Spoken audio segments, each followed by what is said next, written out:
اسی متعلق مزید بات کریں گے۔ Anchor person Capital T V Shadab Riaz ہمارے ساتھ موجود ہیں۔ شاداب ریاض صاحب، کس طرح سے دیکھتے ہیں یہی چیز، یہی بات سامنے آ رہی تھی کہ اب کھل کر مخالفت سامنے آ رہی ہے؟ گو کہ جب صحافی سے یہ سوال کیا گیا کہ آپ چودھری شجاعت، پرویز الہی سے سوال کیا گیا، صحافی نے سوال کیا کہ چودھری شجاعت والے معاملے پر آپ کیا کہیں گے، تو انہوں نے جواب نہیں دیا، لیکن اب خبر یہ سامنے آ رہی ہے، کیا کہیں گے اس کے اوپر؟ بسم اللہ الرحمن الرحیم۔ دیکھیں زین، ایز اے جرنلسٹ ہم اس طرح کی خبریں بریک بھی کرتے ہیں، دیتے بھی ہیں، اور ہیڈ لائنز میں بھی لیتے ہیں، لیکن میں آپ کو فرینکلی بتاؤں، مجھے اس خبر پہ انتہائی میں رنجیدہ ہوں، کیونکہ چودھری برادران یہ وہ ہیں جن کا آپس میں اتنا گہرا تعلق پاکستان کی سیاست کے اندر، چاہے وہ لال مسجد کا واقعہ ہو یا کوئی اور واقعہ ہو، جب کسی کی صلح صفائی کروانی ہوتی تھی یا کسی کو اکٹھے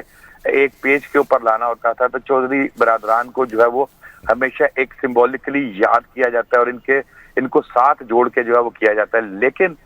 یہ جو آج کل پچھلے کچھ عرصے سے پاکستان کی سیاست کا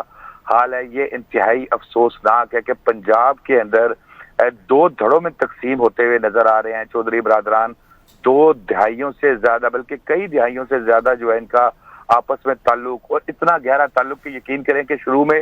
مجھے بھی ایسا لگتا تھا کہ یہ دونوں سگے بھائی ہیں، لیکن بعد میں جا کے پتہ لگا کہ نہیں، یہ دونوں کزن ہیں۔ اتنا ان کا آپس میں پیار، ایک دوسرے کی رسپیکٹ اور ایک دوسرے کو بنانا۔ لیکن اب سچویشن یہ آ رہی ہے کہ چودھری شجاعت صاحب کو صدارت سے ہٹانے کی باتیں کی جا رہی ہیں، مسلم لیگ کاف کی صدارت سے ہٹانے کی باتیں کی جا رہی ہیں، اور یہ کہا جا رہا ہے کہ اگر یہ پیر منگل کو اگر کوئی چودھری پرویز الہی صاحب کے حق میں فیصلہ نہیں آتا تو اس کو فوری طور پر امپلیمنٹ کیا جائے گا، اور اگر حق میں فیصلہ آتا ہے تو اسے کچھ دیر کے لیے پینڈنگ کر دیا جائے گا۔ جبکہ اگر اس طرح کی چیز میں وہ ناکام ہوتے ہیں، کامیاب نہیں ہوتے، تو دوسری سچویشن میں پی ٹی آئی کو چودھری پرویز الہی صاحب اور مونس الہی صاحب جو ہیں وہ جوائن کر سکتے ہیں، کیونکہ یہ بھی اطلاعات مل رہی ہیں ذرائع کے مطابق کہ چودھری پرویز الہی صاحب اور چودھری مونس الہی صاحب پہ اس چیز کا بھی کافی زیادہ دباؤ ہے کہ وہ تحریک انصاف کو جو ہے وہ جوائن کر لے۔ لیکن یہ بہت ہی افسوسناک خبر ہے۔ اس میں آپ کو ایک چیز یہ بتاؤں گا کہ اس میں ذہن جو طریقہ کار ہے کہ اس میں یہ جو پہلے پارٹی کو کسی کو ہیڈ کو ہٹانا، یہ جو سیاسی معاملات تھے، یہ دیکھے جاتے تھے پولیٹیکل پارٹی آرڈر 2002 کے تحت، اس میں دیکھے جاتے تھے، لیکن 2017 میں الیکشن ایکٹ کے ذریعے اس کو دیکھا جاتا ہے، اور اس کو ہٹانے کا کسی کو طریقہ یہ ہے پارٹی صدارت سے کہ پہلے آپ اس کے جنرل کونسل، یعنی کہ جو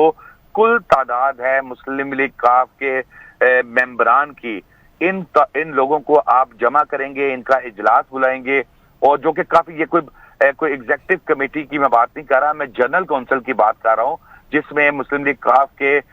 درجنوں، سینکڑوں یا جتنے بھی ممبر ہیں، یہ لوگ اس کے اندر موجود ہوں گے، اور اس کے بعد اس کی اگر سادہ اکثریت ملتی ہے تو چودھری شجاعت صاحب کو جو ہے وہ ہٹانے کی کوشش کی جائے گی۔ بظاہر ایسا نہیں لگ رہا کہ یہ ممکن ہوگا، لیکن پھر وہی بات میں اینڈ پہ کروں گا کہ بڑا اس چیز کے اوپر دکھ ہے، بڑے دکھ کی بات ہے۔ بہت شکریہ شاداب ریاض، ہمارے ساتھ موجود تھے اور اپنا تجزیہ دے رہے تھے، اور یہی کہہ رہے تھے کہ یہ دکھ کی بات ہے۔